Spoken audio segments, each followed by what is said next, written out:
Hai teman-teman, selamat datang kembali di channel aku, Dona Christina Siregar.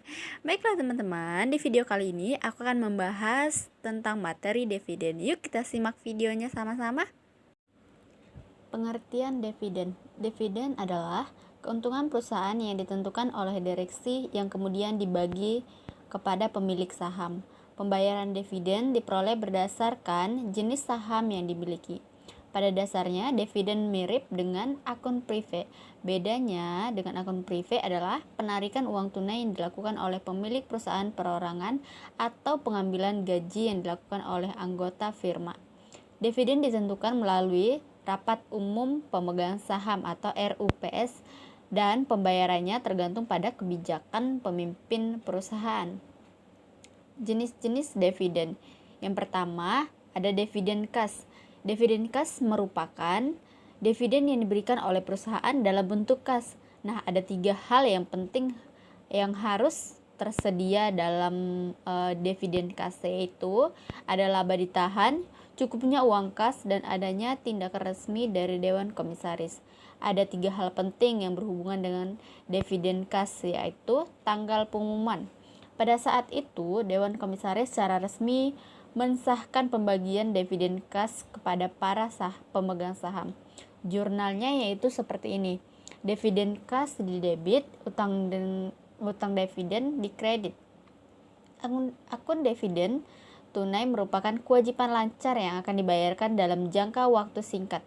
Pada periode akun dividen tunai akan ditransfer ke akun laba ditahan karena merupakan akun sementara yang memiliki saldo nominal di debit. Nah, jurnalnya laba ditahan pada utang dividen. Yang kedua, ada tanggal pencatatan. Pada tanggal pencatatan, perusahaan mengidentifikasi siapa saja para investornya yang akan menerima dividen berdasarkan pemilikan atas jumlah lembar saham yang beredar, bukan untuk menentukan jumlah kewajiban dividen. Pada tanggal pencatatan ini, tidak ada jurnal yang diperlukan karena jumlah kewajiban dividen yang telah diakui pada tanggal pengumuman tidaklah mengalami penambahan. Selama kurun waktu penambahan dan waktu pencatatan, harga saham akan dinyatakan sebagai penjualan dengan dividen, yang artinya investor akan membeli saham sebelum tanggal pencatatan akan menerima dividen. Yang ketiga, ada tanggal pembayaran. Merupakan tanggal perusahaan membayar dividen kepada pemegang saham pada waktu kurun waktu akan tanggal pembayaran.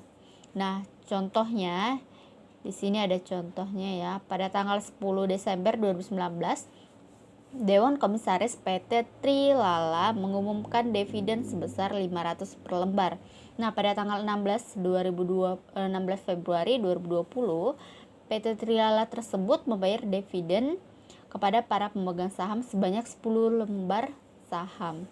Nah, ayat jurnalnya dicatat pada pengumuman dividen tunai tanggal 10 Desember 2019. Laba ditahan pada dividen tunai. Oke.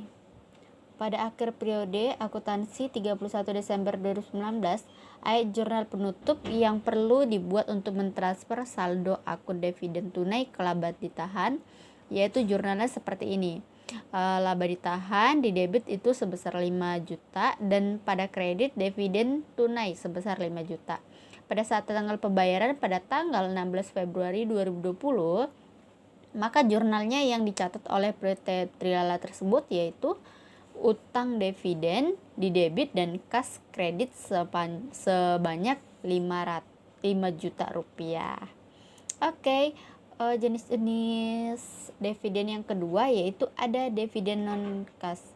Yang pertama, dividen properti. Dividen yang dibayarkan dalam bentuk aset perusahaan selain kas bisa berbentuk barang dagang, real estate atau investasi apabila perusahaan tidak memiliki kas yang cukup. Contohnya berupa emas batangan. Ada juga perusahaan yang membagi sekuritas perusahaan lain yang dimiliki karena dianggap lebih mudah dibagikan kepada pemegang saham.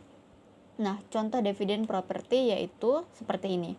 PT Awam Mendung mentransfer investasi pada sekuritas miliknya kepada para pemegang saham senilai 125 juta sebagai dividen. Pengumuman dividen dilakukan pada tanggal 29 Desember dan dibagikan pada tanggal 21 Januari. Pada tanggal pengumuman, nilai wajar sekuritas tersebut adalah sebesar 200 juta. Jurnalnya saat pengumuman 29 Desember yaitu investasi ekuitas pada keuntungan perubahan nilai wajar sekuritas. Nah, teman-teman bisa melihat di dalam PowerPoint ini ya. Oke, kita lanjut ke dividen likuiditas. Dividen likuiditas ini merupakan dividen yang tidak didasarkan pada laba ditahan. Dividen ini menunjukkan pengembalian modal investasi atas pemilik, bukan dari pembagian laba perusahaan. Dividen likuiditas timbul dari donasi pemegang saham, tetapi pada umumnya dividen likuiditas diperlakukan sebagai pengurangan agio saham atau bukan laba ditahan seperti pembagian jenis lainnya. Yang ketiga ada dividen saham. Dividen saham merupakan pembagian dividen yang dibayarkan dengan saham, biasanya adalah saham biasa dan diterbitkan untuk pemegang saham biasa. Penting diketahui bahwa dividen saham tidak merupakan apapun, baik proporsi kepemilikan saham maupun aktivitas perusahaan. Nah, kita lihat di sini ada contoh dari dividen saham. Contohnya, pada tanggal 15 Desember 2018, Dewan Direksi, ini ada PowerPoint nggak sih? Dividen saham. Yang keempat ada dividen hutang atau dividen scrip. Dividen scrip yaitu surat promise yang menyatakan tanda kesediaan membayar sejumlah uang tunai terbentuk kepada para pemegang saham sebagai dividen. Seperti surat promise lainnya, surat ini berbunga sampai dengan dibayarkannya uang tersebut kepada pemegang saham yang berhak. Oke teman-teman, itu dia tadi dari penjelasan sedikit tentang materi dividen. Terima kasih telah menonton video ini. Jangan lupa subscribe, like, komen, dan share. Bye bye.